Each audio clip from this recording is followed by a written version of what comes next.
platoon. And where are you? Right there. Yeah. Looking back at old photos, for many of us, is about remembering our most precious moments. Weddings, our kid's first day of school. For 29-year-old Jacob Spraggins, pictures are reminders of how far he's come. I turned 20 in Afghanistan, so I deployed when I was 19. Taking the oath to protect and serve, it wasn't about honor or awards. He enlisted at 17 years old before graduating high school because in the Spraggins family, it was something you just did.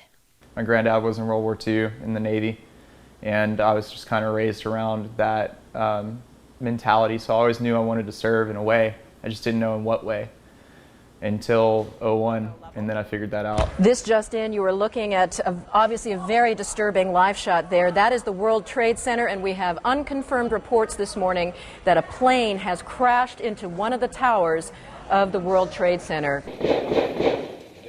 Thousands of U.S. troops deployed to Afghanistan in the wake of 9/11. Our nation's military aggressively infiltrating the country to dismantle al-Qaeda and the Taliban.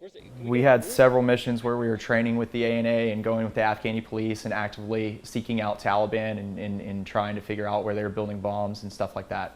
That way the government could have stability in the area.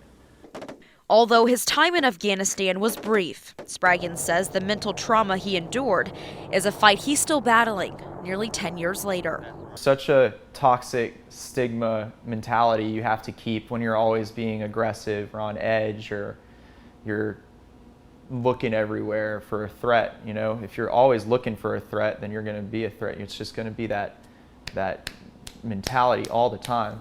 So if you can never get out of that, then how are you ever going to cope with whatever you went through before?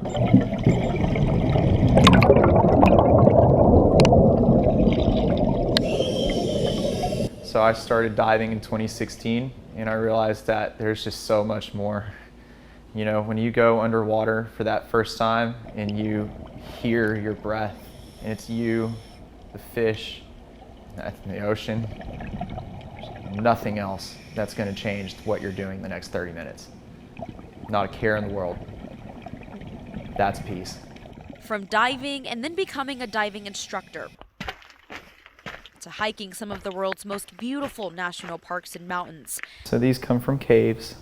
Spraggins found a new passion, so much so he enrolled at MCC to study geology. When you learn about 3 billion to 4 billion years worth of time, all of a sudden your life just seems so insignificant. His passion for nature's beauty turning into purpose, giving his life new meaning outside of the military.